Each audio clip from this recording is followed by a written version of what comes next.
So I want to tell a story today, and it's one that my parents have told me for years and years. I've heard it for a long time, long time, maybe 100 times, probably, something like that. But, every time they start, I'm a good son, so I'll indulge them. I roll my eyes every once in a while, but that's okay. And it's a story of the first time they held me in their arms. So I was born in Hanoi, Vietnam, 1999, to a young Vietnamese couple, and they had children before me.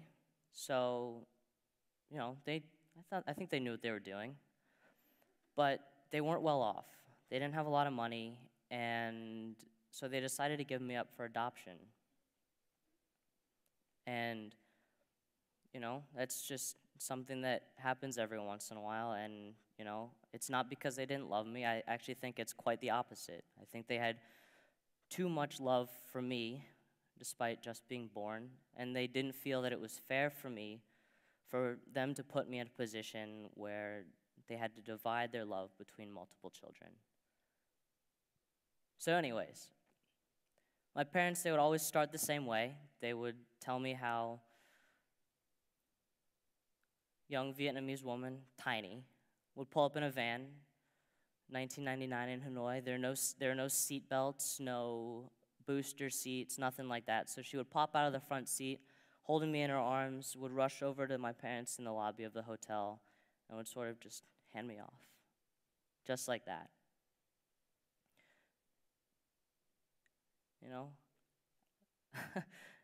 I'm with them now. I have new parents. They're mom and dad.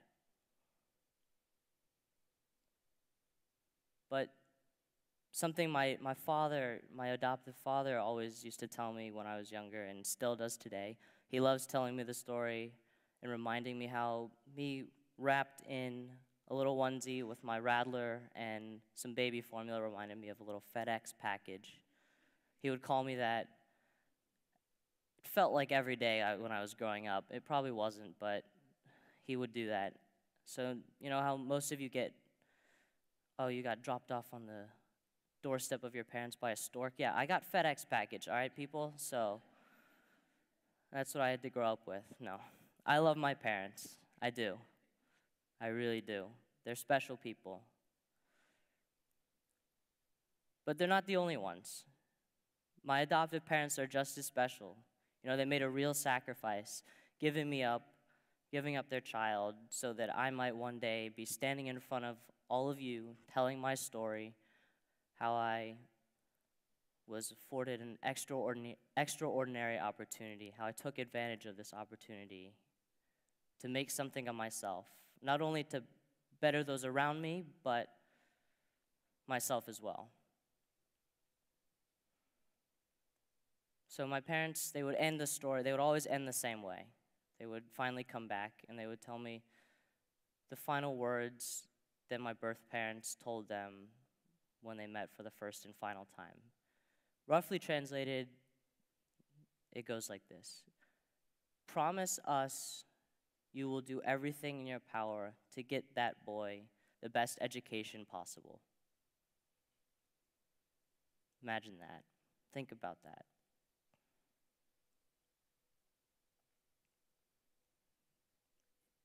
It's pretty incredible, and I think about it every day, and I'm thankful that they made this sacrifice for me. Now, before I continue, I want to take a moment and let you know that I recognize the fact that it's fairly unlikely that I'd be standing here. I hit the jackpot. I'm here in the United States. I'm at a prestigious liberal arts institution in Connecticut, and I'm trying my hardest to live up to the dreams that my birth parents had for me. So thank you for allowing me to share my story. Thank you for letting me stand before you today. I think that there are often misconceptions that surround adopted children, especially foreign adopted children. People often think that there's some sort of limit that you can place on them simply because they were born somewhere else. They didn't come from money, something like that. But, I have to disagree. I think that even though I don't know the many people around the world in this school who can share a story that is similar to mine, I don't think that that is sufficient. It's not a complete telling of who we are. And even though I don't know them, and that's okay, we're bound by unnatural citizenship, but we're not so different because our stories are mirrored in your stories, and your stories are mirrored in ours. Which brings me to my main point.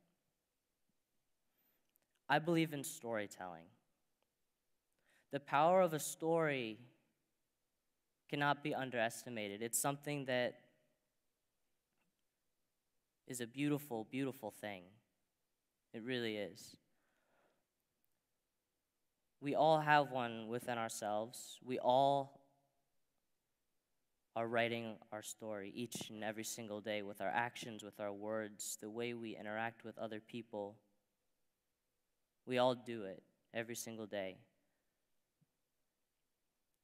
And I'm still writing my story, just like many of you out there, and just like everyone who shares a similar story to my own. We have pages to fill, chapters to write, and a book to finish. And there are some people out there that have a lot to say, and there are some that don't. And that's okay. But all of us are often held to unrealistic expectations that weigh heavy on our shoulders, making us tired, making us feel the burden of feeling enclosed, uncomfortable. And I think that that is harmful. In allowing one to write their own story, to tell their own story, we free them. We allow them to be themselves. We allow them to express what they want to express when they want to. It's one of the most important things we can do as a world community, as a college community. I don't think you should forget that.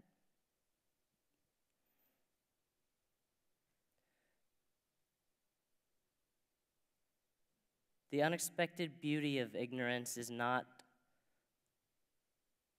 that it exists. The beauty in ignorance, in not knowing someone's full story, is that it allows them to fill in the blanks. It allows them to pencil in the details, focusing on themselves and not worrying about outside expectations that will push them in some way, one way or another. Lena Waithe said, "Those things that make us different, well, those are our superpowers. So every day when you walk out the door, put on your imaginary cape, go out and conquer the world." I say, hell yeah. Conquer away, my friends, with every word, every chapter, every story. Tell your story and conquer the world. Thank you.